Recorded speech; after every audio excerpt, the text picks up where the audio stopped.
दोस्तों नमस्कार। आप सभी को दिवाली की राम राम। दिवाली भली भांति बहुत उल्लास से आपने मनाई होगी।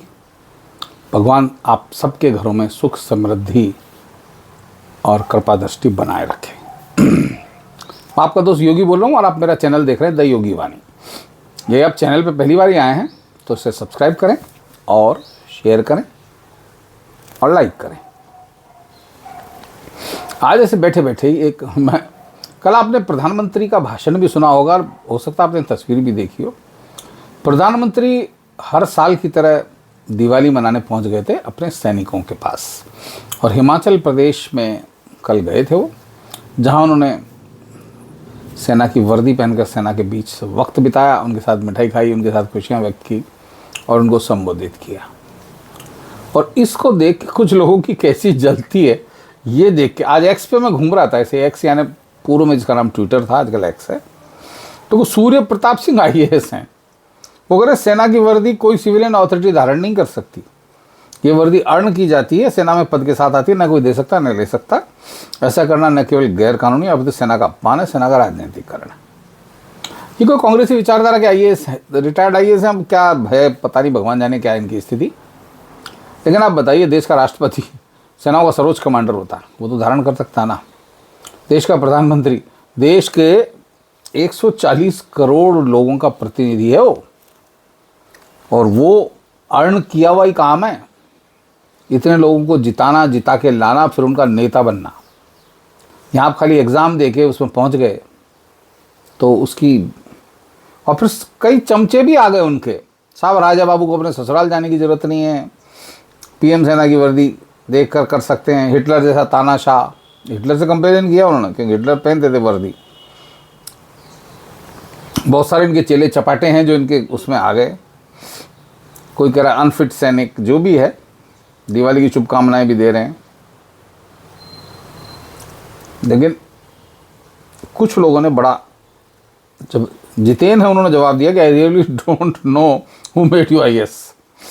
Anyhow, if you don't know anything about wearing uniform, that's simply wasted your education. Please educate yourself. People who wear uniform movie, serial, but they are with proper medals.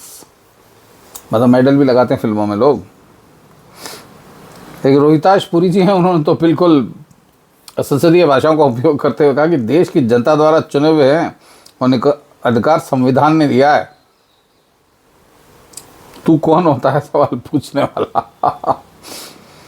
Pramod त्याग ताप्ती उद्गम नगरी, इन्होंने कहा कैसे कैसे लोग IAS बन चुके हैं, समझ में नहीं आता। घूसखोरी पहले बहुत ज़्यादा रही होगी, कुछ ऐसा बताया। एक राज है वो कह रहे हैं आरक्षण पद दे सकता है ज्ञान नहीं। आप प्रशासनिक अधिकार हैं, आपको ज्ञात होना कि भारत का राष्ट्रपति तीनों सभाओं का सर्वप्रमुख होता है। वैसा ही अधिकार भारतीय गणतंत्र में प्रधानमंत्री के भी हैं। तो बातें बहुत हो रही हैं।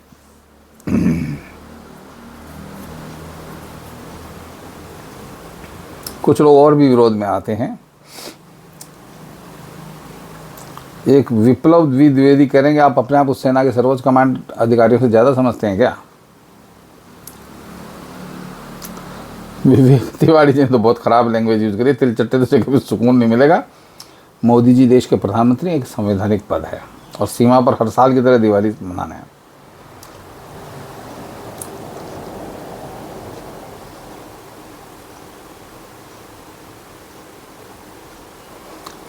किसी ने राजीव गांधी की फ़ोटो लगाई है, शशांक गुप्ता ने, और कहा कि वर्दी पहनकर जवानों के साथ दिवाली मनाना और उनका हौसला बढ़ाने में बहुत अंतर हो। और अपने छुट्टियों में सेना के जहाज़ पर राजीव गांधी फैमिली हॉलीडे मनाया करते थे। अपने फिल्म अभिनेताओं के साथ, अमिताभ बच्चन के साथ जाया करते थे।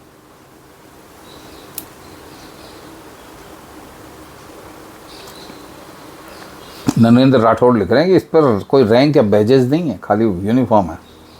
आपको वैसे वर्दी की जानकारी नहीं है।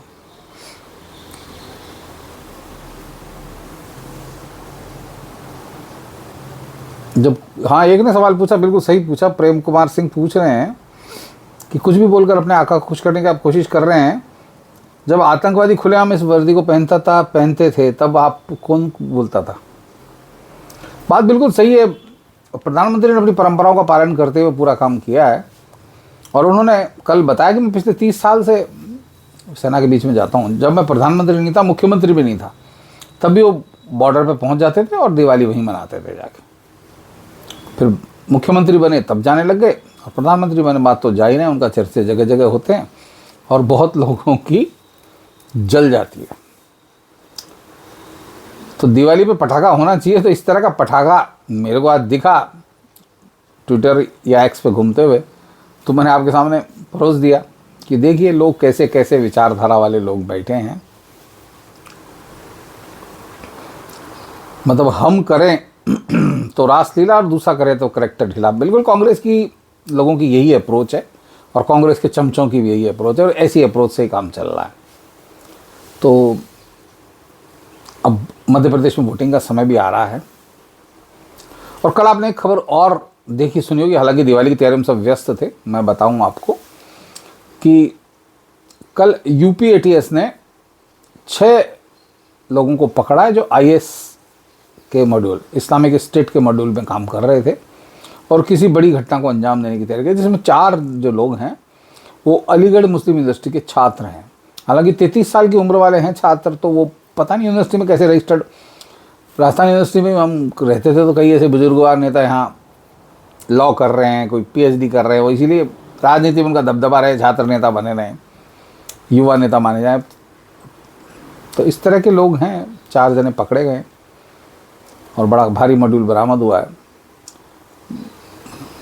भगवान का शुक्र है कि वहाँ योगी सरकार हैं, योगी जी की सरकार है, और उन्होंने समय रहते इस चीज़ को पकड़ लिया, नहीं तो कोई बड़ी घटना को अंजाम दिया जा सकता था, जिससे देश की तो बदनामी होती सो होती, एक दाग धब्बा भी लगता, हमारी चिंता बढ़ जाती। लेकिन एक सक्षम नेतृत्व के हाथ में सरकार क्या कर सकती है, इसका नमूना देखिए। मध्य प्रदेश को आज से ठीक 4 दिन बाद वोट डालना है। यदि कोई मध्य प्रदेश का वासी मेरी वीडियो देख रहा हो, और आप लोग एमपी में रहने वाले अपने मित्रों से भी शेयर करें, आप देख लीजिए आप देश का भविष्य कैसा चाहते हैं, अपने बच्चों का भविष्य कैसा चाहते हैं। सिंपल सी बात है, कांग्रेस ऐसे लोगों के साथ खड़ी है और जिनके विरोध में कभी एक शब्द नहीं बोलती, मुंह सिल जाते हैं। तो ये चीज़ नहीं होनी चाहिए। तो दोस्तों आज के लिए इतना ही, फिर मिलते हैं अगले वीडियो में। जय श्री राम, वंदे मातरम, जय भारत, जय हिंद, जय श्री राम।